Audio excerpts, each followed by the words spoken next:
Саламатсыздар ма балалар? Бүгінгі сабағымыздың тақырыбы жер туралы жалпы мағлұматтар. Бүгінгі сабағымыздың мақсаты жер бетіндегі бақыланатын үдерістер мен құбылыстар жайлы білеміз. Жалпы жер дегеніміз не? Жер күн жүйесіндегі күннен әрі қарай санағанда үшінші ғаламшар, адамзаттың тіршілік ететін белгісі болып табылады.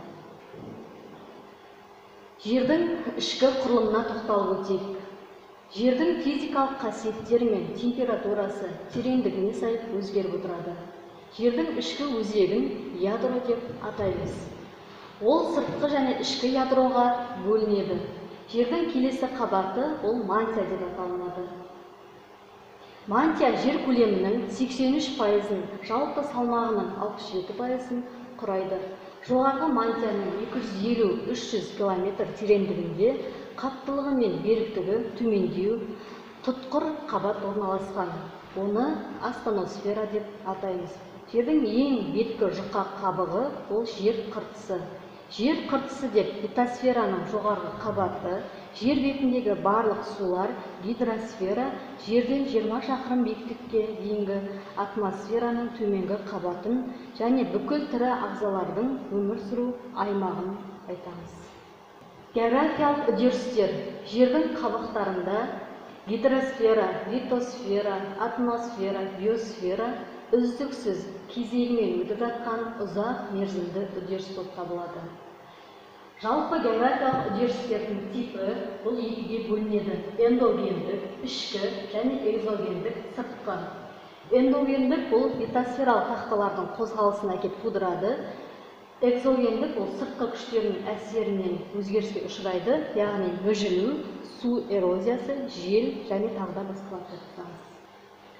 Географиялық құбылыстар жердің қабықтарында болатын табиғи құбылыстар. Жалпы географиялық құбылыстар өте көп. Олардың бірнешеуін атап өтейік. Бірінші, жанартаулық атқылаулар, жер сілкіну, қар көшкіні, нөсер жаңбыр, жел, теңіз дауылы, цунами апаттары. Олардың барлығы географиялық құбылыстар. Жердің өзіне тән 3 қасиеті бар. Олар пішіні мен өлшемі, екінші магнетизм, үшінші жердің қозғалысы. Жердің пішіні мен мөлшері жер шарының тағы бір ерекшелігі болып табылады. Жердің пішіні шар тәрізді пішінге жақын орналасқан. Келесі магнетизм барлық жанды жаратылысқа су, ауа, тағам және күннің жарығын қажет етеді. Жердің магнетизміне күн өзінің әсерін тигізіп отырады. Жердің магниттік өрісі жер бетіндегі барлық жаратылысты зақымданған ғарыштық бөлшектердің жойқын әсерінен сенімін қорғап отырады.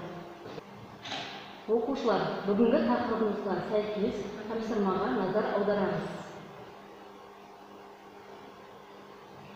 Тапсырма: берілген суреттерден үдерістер мен құбылыстарды ажыратып, кестеге орналастырыңыз. Үдерістер және құбылыстар.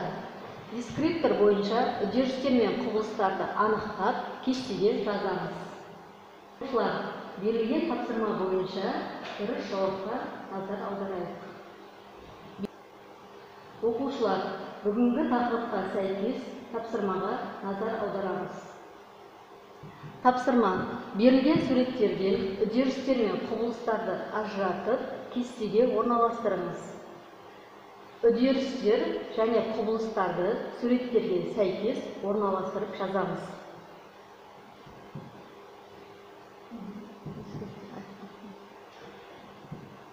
Тапсырманы орындап болсақ, дұрыс жауаппен сәйкестендіріп көреміз. Берілген суреттерге байланысты үдерістер және құбылыстарды ажыратамыз. Үдерістерге жанартау атқылауы, табиғаттағы су айналымы, құбылыстар бұл жел, кемпір қосақтар. Оқушылар, бүгінгі тақырыбымызға сәйкес бейнетаспаға назар аударамыз. Күн жүйесі қалыптаса бастаған кезде ежелгі планеталар газдың, шаңның және тау жыныстарының айналатын орталықтарына ұқсас болды. Тартылыс күшінің әсерімен бұл орталықтар ыстық жарқырайтын метеоритке ұқсас үлкен денелерге топтастырылды.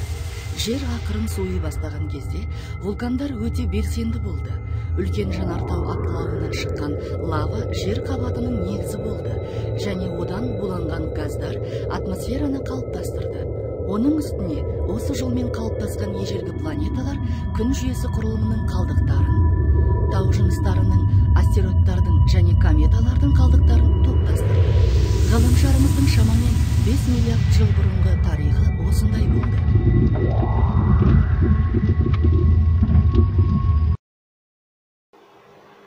Бүгінгі сабағымызды қорытындылай келе, жер адамзаттың тіршілік ететін белгісі болып табылады. Жер бетінде бақыланатын географиялық үдерістер мен құбылыстар болады. Географиялық құбылыстар жердің қабықтарында болатын табиғи құбылыс. Ал географиялық үдеріс деп отырғанымыз жердің қабықтарында үздіксіз кезегімен өтіп жатқан ұзақ мерзімді үдеріс болып табылады.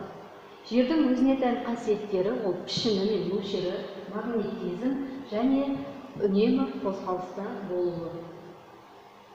Бүгінгі сабағымыз осымен аяқталды. Назар көп тыңдағандарыңызға рахмет.